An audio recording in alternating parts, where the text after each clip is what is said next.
Queremos te pedir, ó Deus, nesse momento, por tantas pessoas, Senhor Deus, que estão nos leitos de hospital, Senhor Deus. Tantas pessoas, Senhor Deus, que estão doentes, Senhor Deus, que estão enfermas, Senhor Deus, que estão, Senhor Deus, sofrendo nesse momento. Vemos, Senhor Deus, tantas pessoas querendo dar solução, Senhor Deus. Mas a solução, Senhor Deus, verdadeira, Senhor Deus, só tem em Ti, Senhor Deus. A cura, Senhor Deus, não está na ciência, não está na medicina. A cura, Senhor Deus, está em Ti, ó Deus. E te pedimos, ó Deus, que o Senhor esteja, Senhor Deus, curando o povo, Senhor Deus.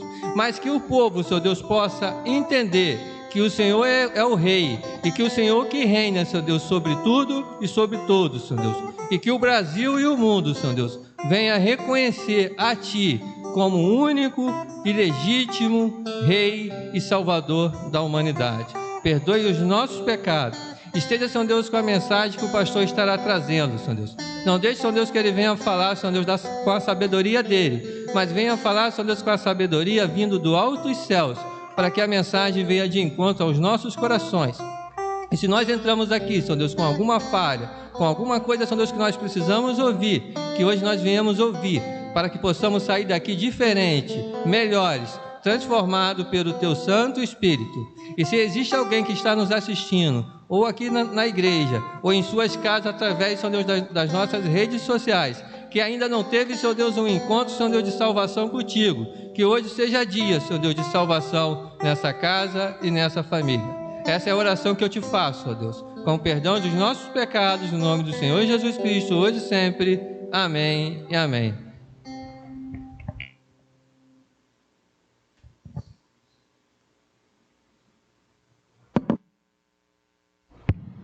Nós vamos passar para o momento da mensagem e quero dizer a Gabriel e a esposa que estamos felizes por vocês estar conosco, amém?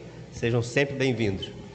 Eu pedi ao irmão Elias que esteja orando, entregando a vida do pastor nesse momento.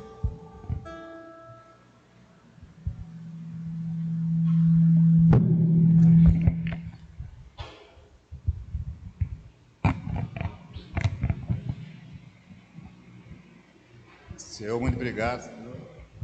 Nós estamos aqui na Tua presença, Senhor, e vem pedir, Senhor, pela Tua igreja, Senhor, e vem abençoar, Senhor, cada membro da Tua igreja, onde estiver esse momento, Senhor. Vem abençoar, Senhor, a vida do pastor Antônio Carlos, Senhor, ele e a Tua família, Senhor. Abençoa também, Senhor, cada morador de Professor Souza, Senhor, que seja abençoado por Ti e protegido por Ti, Senhor. Vem abençoar meu lar, Senhor. Abençoa minha esposa, Senhor, e todos os meus parentes, Senhor. Aquele que não tem a Ti, que me aceitar a Ti com unha, tem um Salvador, Senhor. Cuida, Senhor, de cada um de nós, Senhor, dando livramento, Senhor, e protegendo cada dia, Senhor. Te agradeço por tudo, em nome de Jesus Cristo. Amém e amém.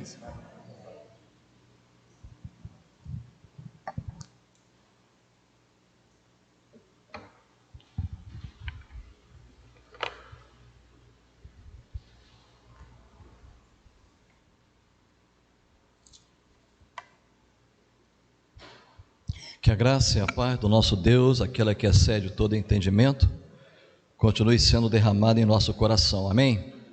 Louvado seja o nome de Deus. Eu vou pedir a nossa irmã, por gentileza, para colocar Mateus no capítulo 11, Mateus 11, eu quero ler do versículo 2 ao versículo 15.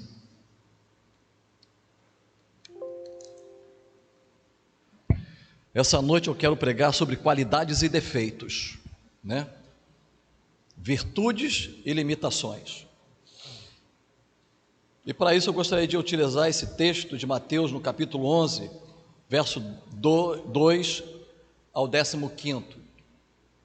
Eu vou ler aqui, irmãos, vou ficar um pouquinho de lado para os amados, porque é mais fácil eu ler aqui para os irmãos acompanharem. Preste atenção no que diz o texto. E João, ouvindo no cárcere falar dos feitos de Cristo, enviou-lhe 2 dos seus discípulos, a dizer-lhe: És tu aquele que havia de vir, ou esperamos outro? E Jesus respondendo disse-lhes: Ide anunciai a João as coisas que ouvis e que vocês vedes. Os cegos veem, os coxos andam, os leprosos são limpos, os surdos ouvem, os mortos são ressuscitados, e aos pobres é anunciado o Evangelho.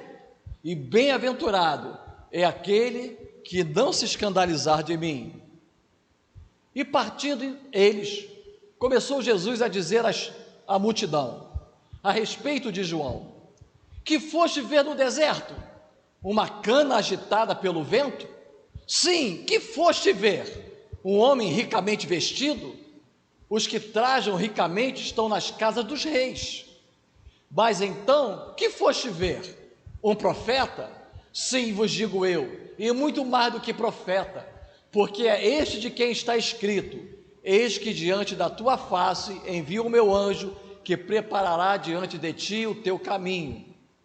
Em verdade vos digo, que entre os que de mulher têm nascido, não apareceu alguém maior do que João o Batista, mas aquele que é o menor no reino dos céus é maior do que ele. E desde os dias de João o Batista até agora, se faz violência ao reino dos céus, e pela força se apoderam dele, porque todos os profetas e a lei profetizaram até João. E se quereis dar crédito, é este o Elias que havia de vir. Quem tem ouvidos para ouvir, ouça. Amém? Glória a Deus.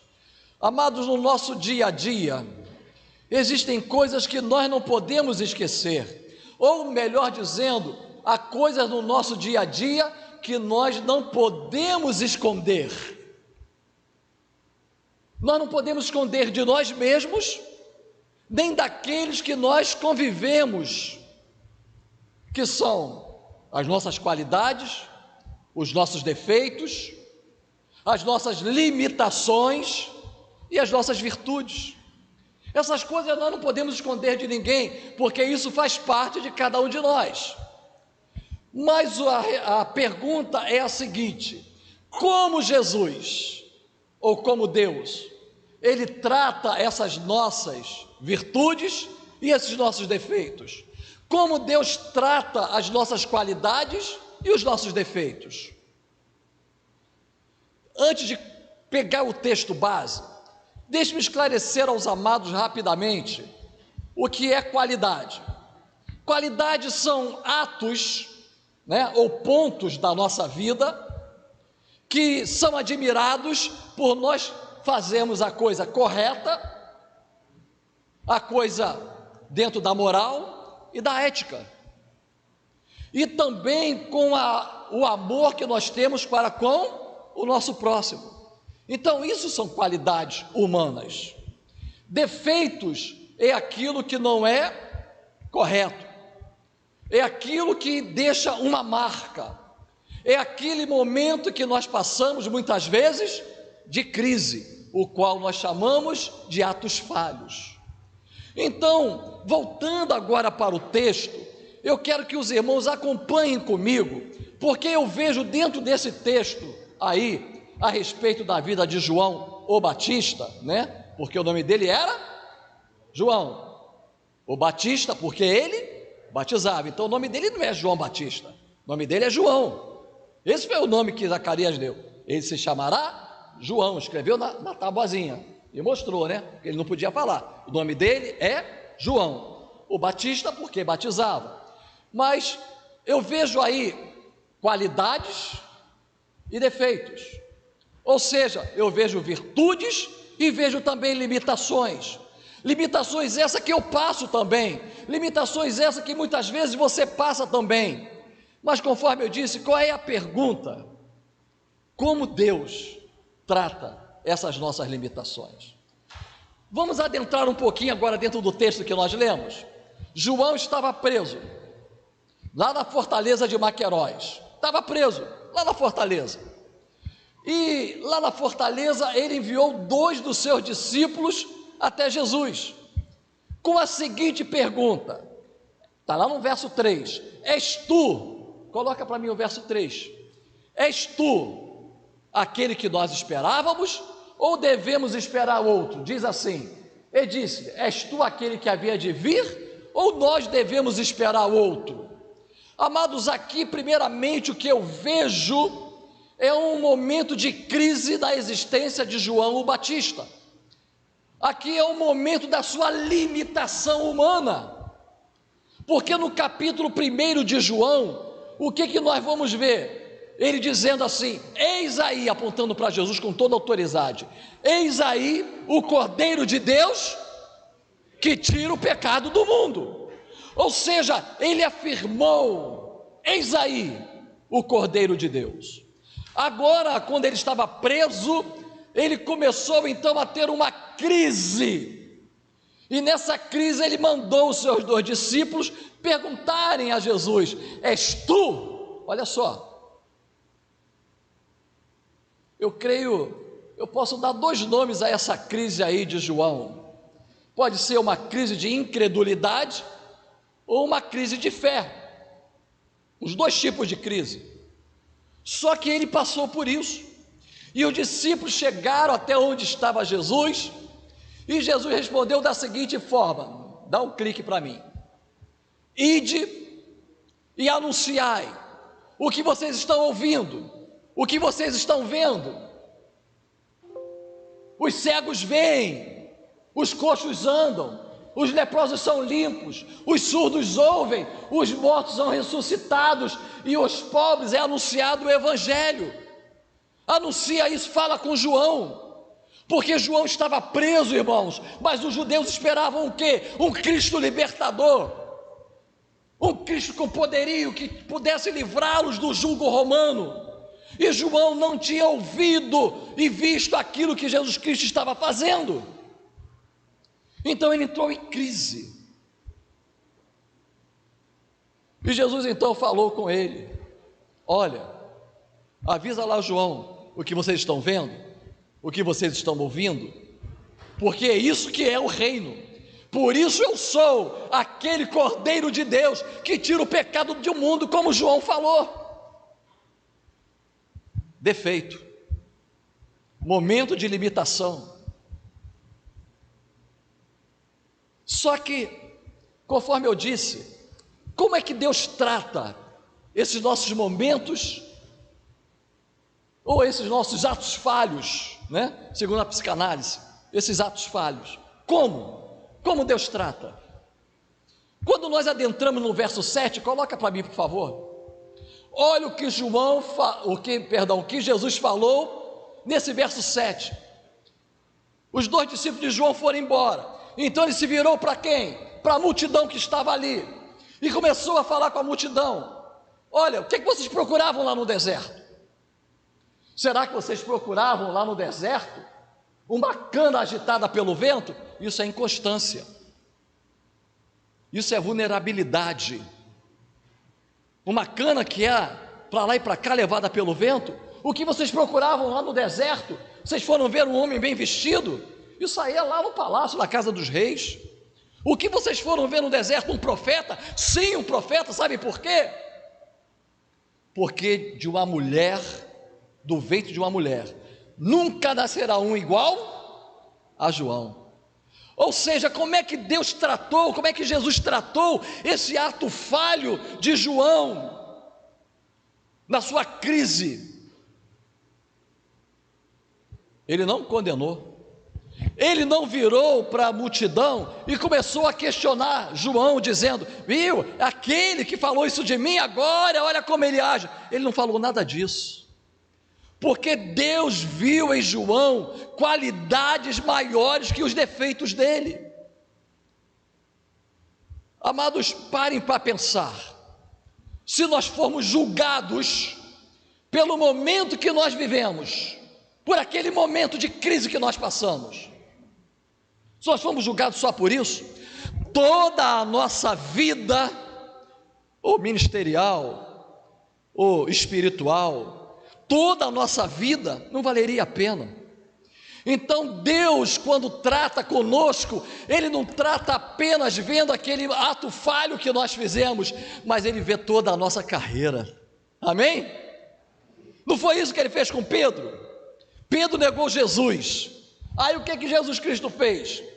Morreu, ressuscitou, e depois foi lá bater um papinho com Pedro. Pedro, vem cá, meu amigo, você é meu, vou te deixar não. Eu sei que você errou no passado, eu sei que no momento você foi inconstante, Mas eu não estou vendo o teu passado, Pedro, eu não estou vendo o teu presente, Pedro, mas eu estou vendo o teu futuro, porque você vai crescer gradativamente, e a vitória virá, e você irá morrer por mim. Irmão querido ou querida, Deus, quando Ele olha os nossos atos falhos, Ele não vê o passado, Ele não vê o presente, Ele vê a tua carreira lá na frente, o que você ainda pode fazer por Jesus. É isso que Ele vê. O que você ainda pode fazer por Jesus? Eu acho que é Tiago 5,15. Coloca para mim aí, deixa eu ver se é esse o texto aí. Prestem atenção no que diz aqui. Eu acho que é esse versículo. Elias era homem sujeito. Não, então é antes disso aí, né? Deixa eu procurar aqui. Elias era homem sujeito com as mesmas características que nós somos, não é isso? Elias é 5,17, perdão, errei por 2. 5,17. Prestem atenção, irmãos. Olha só. Só mais 2 cliques. Aí. Elias era homem sujeito às mesmas paixões que nós. E orando pediu para que não chovesse, e por 3 anos e 6 meses não choveu sobre a terra. Elias era ou não era um homem de Deus? Elias era forte ou fraco? João o Batista era forte ou fraco? Os dois. Esse homem Elias, mesmo sentimento que nós, ou seja, humanidade. Somos humanos, somos falhos. Um momento ele estava lá no ápice da sua vida espiritual, descendo fogo do céu, e depois estava lá dentro de uma caverna, escondido com medo de uma mulher. Estava passando o seu momento de crise. Deus foi lá dentro da caverna e tirou Elias para fora. Os grandes homens de Deus passaram por momentos de crises. Querem ver? Vamos ler Jeremias. Jeremias, eu acho que é o capítulo 20, se eu não me engano. Alguns homens de Deus que passaram crise. Vamos lá. Bota do verso 14 ao 18. Jeremias 20, de 14 a 18. Preste atenção, irmãos, olha só. Às vezes nós vemos esses grandes homens de Deus. E eles passaram por crises como nós passamos também. Só que as qualidades que eles possuíam durante a sua jornada aqui terrena foram maiores do que esses momentos falhos de cada um deles. Assim é comigo, assim é com você. Cabe a nós, quando passarmos por esses momentos falhos, dobrarmos os nossos joelhos, abrirmos o nosso coração e levantar a cabeça e continuar à frente. Tem uma música que diz aí: levanta, sacode a poeira, dá a volta por cima. É dessa forma. Isso é lá do tempo do irmão Washington, lá atrás, muitos anos atrás. Levanta, sacode a poeira, dá a volta por cima. As pessoas às vezes erram por um ato falho e se quebram e não têm força para se levantar. O Senhor, Ele não passa a mãozinha em cima não. Primeiro Ele repreende. Ele não repreendeu os discípulos, os 2 discípulos que foram lá conversar com Ele, os 2 discípulos de João. Ele falou: ai daquele que se achar escandalizado por mim. Ou seja, vai lá e fala com João. Deu, vamos colocar aí um tapa de luva, né? Em João. Mas falou mal de João? Não, ele falou bem de João para a multidão. Olha como Deus nos trata. Olha o que nos diz aqui Jeremias: maldito o dia em que eu nasci, não seja bendito o dia em que minha mãe me deu à luz, maldito o homem que deu as novas a meu pai, dizendo: nasceu um filho, alegrando-o com isso grandemente. E seja esse homem como as cidades que o Senhor destruiu e não se arrependeu, e ouça clamor pela manhã, e ao tempo do meio-dia um alarido, porque não me matou na madre, assim minha mãe teria sido a minha sepultura, e teria ficado grávida perpetuamente, Por que sair da madre para ver trabalho e tristeza e para que os meus dias se consumam na minha vergonha? Um grande homem de Deus, que chorava pelo povo.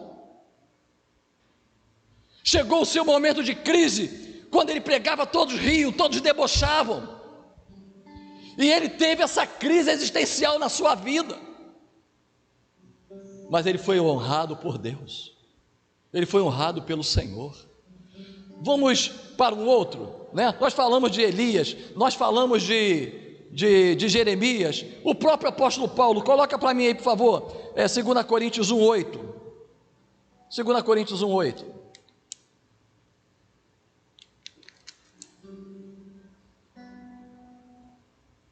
Eram homens sujeitos às mesmas paixões que nós, mesmas paixões que nós.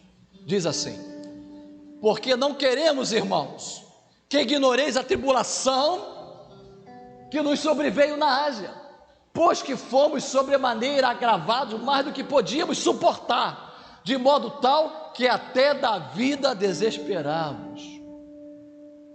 Até da vida desesperamos. O grande apóstolo Paulo. Não quero, irmãos, que vocês ignoreis, eu sou humano igual vocês. Como é que Deus trata, irmãos, os nossos momentos falhos? Como é que Ele trata? Ele trata nos levantando, nos corrigindo sim, mas depois nos levantando.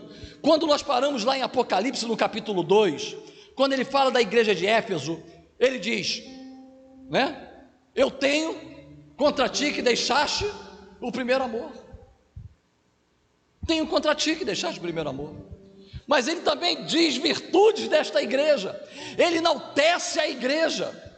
Coloca para mim, Apocalipse no capítulo 2.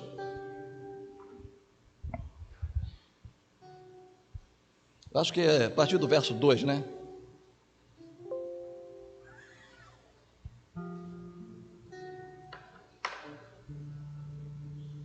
Olha só. Conheço as tuas obras e o teu trabalho, a tua paciência, o que não pode sofrer os maus, e puseste à prova o que dizem ser apóstolos não são, e tu os achastes mentirosos. Deus aqui está enaltecendo a igreja de Éfeso, mas depois ele diz, porém tenho contra ti, mas ele dá a solução, arrependa-te, né? Arrependa-te.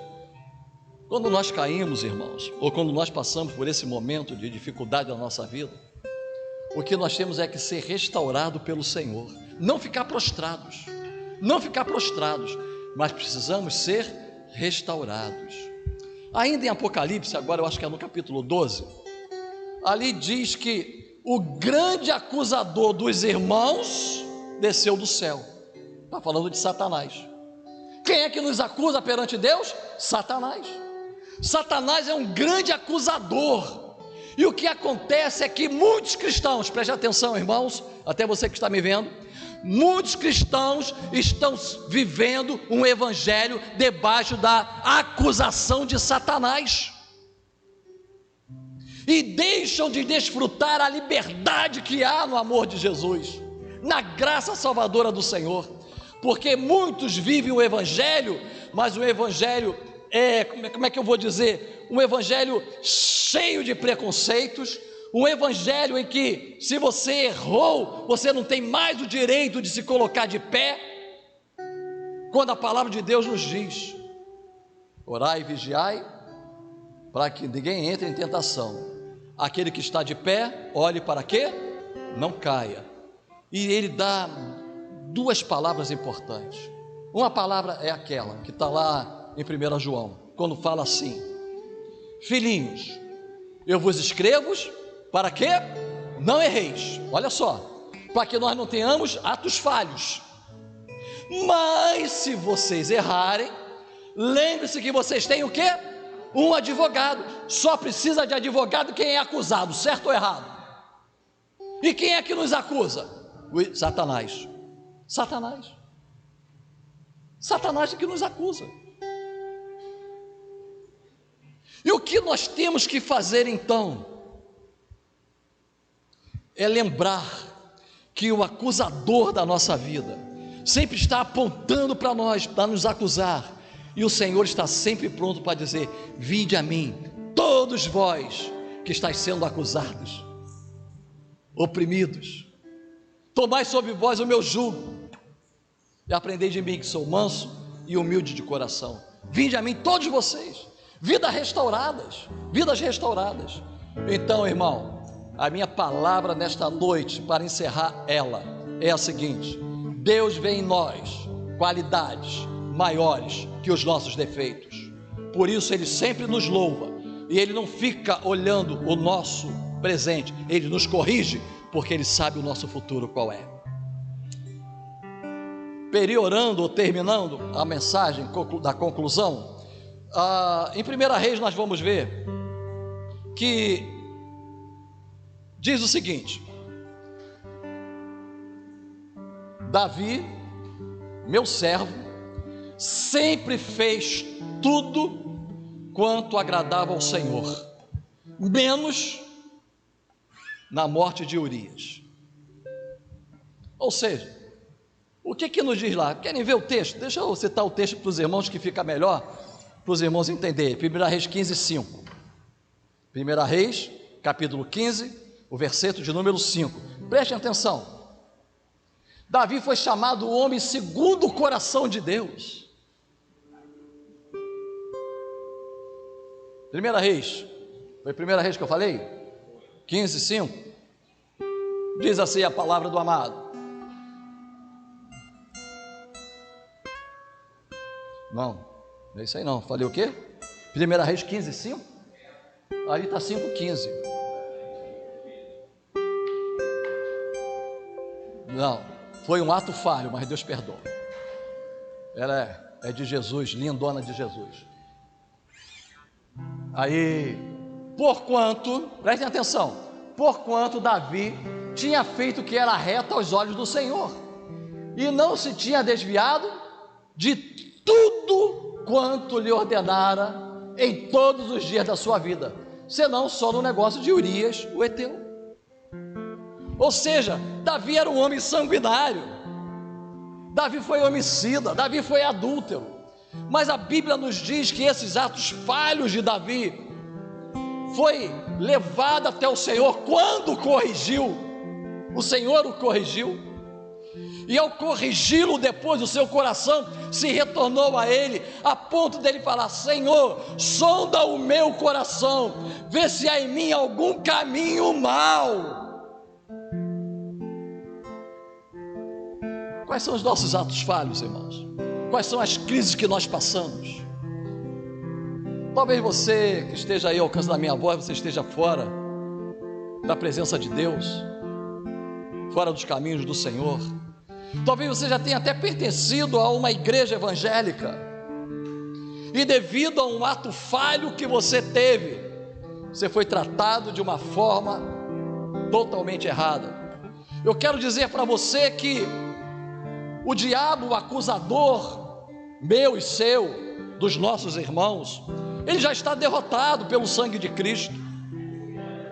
O que resta agora é eu, é você, entendermos e compreendermos que é hora de restauração. O Senhor restaura a nossa vida, o Senhor nos levanta para edificar o seu nome.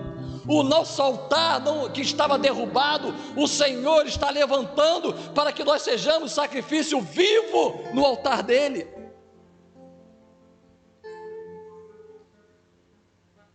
Mas eu não posso fazer nada por você. Só quem pode fazer é o Senhor. Reconheça os seus erros, faça como fez o filho pródigo, se arrependeu, tomou uma decisão, retornou para a casa do seu pai, e o seu pai o recebeu de braços abertos. Não demore a receber a bênção e a consolação do Senhor, a restauração do Senhor, porque eu tenho certeza que as suas qualidades são maiores do que os seus defeitos, e que Deus nos abençoe, que Deus cuide de nós, amém? Que a graça do Senhor sempre possa estar nos acompanhando.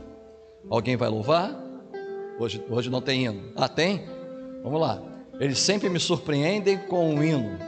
Antes deles orarem, deles cantarem, perdão, eu quero orar. Eu quero orar pelos dízimos e pelas ofertas. Irmãos, nossa obra essa semana deu uma paradinha, porque eu estava precisando de 2 caminhões de aterro. Mas semana passada o aterro estava muito caro. Essa semana ele está mais barato.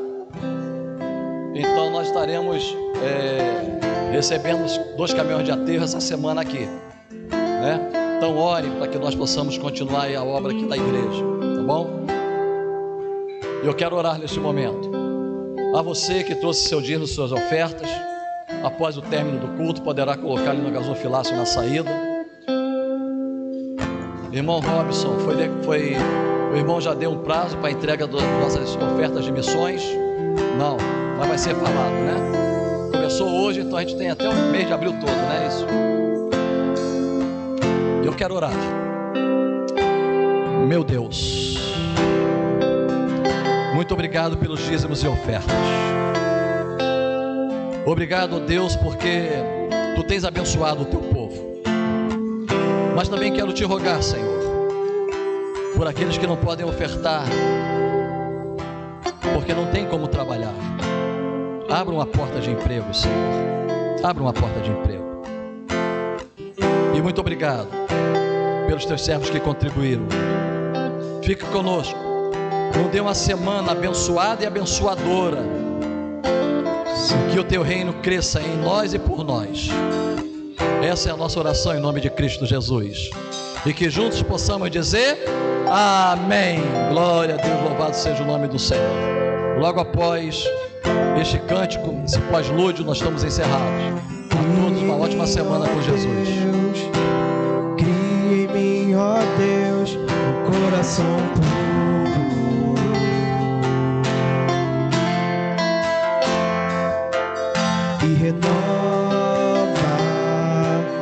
E renova o espírito inabalável.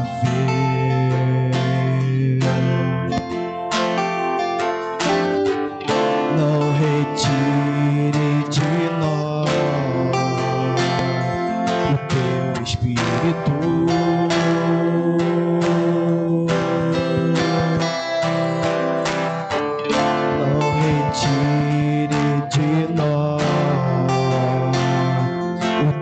Espírito,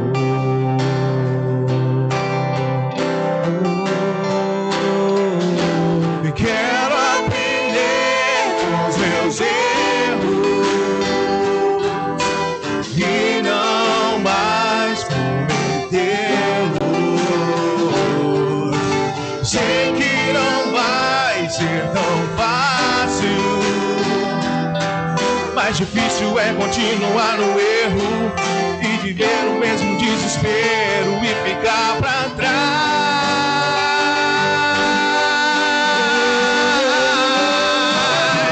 Eu quero ser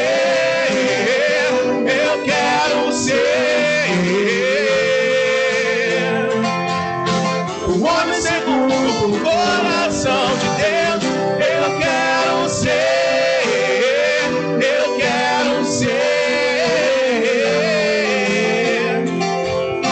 um homem segundo o coração de Deus.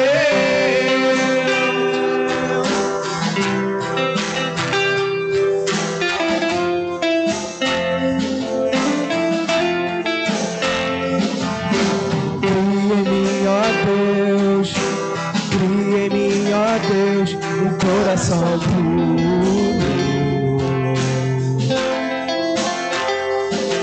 E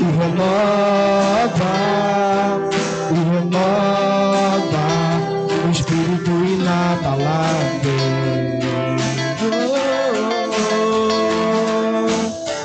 Não retire de nós o Teu espírito.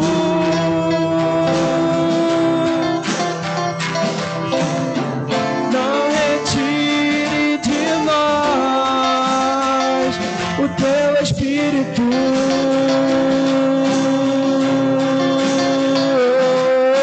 Eu quero aprender com os meus erros e não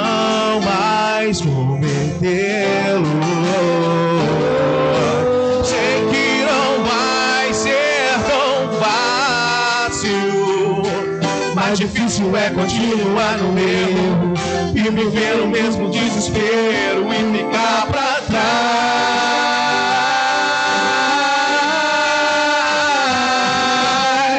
Eu quero ser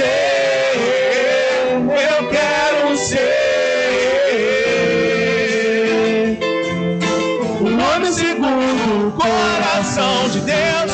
Eu quero ser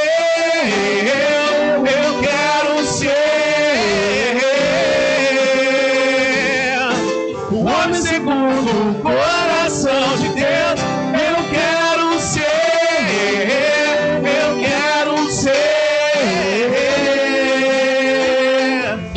um homem segundo o coração de Deus.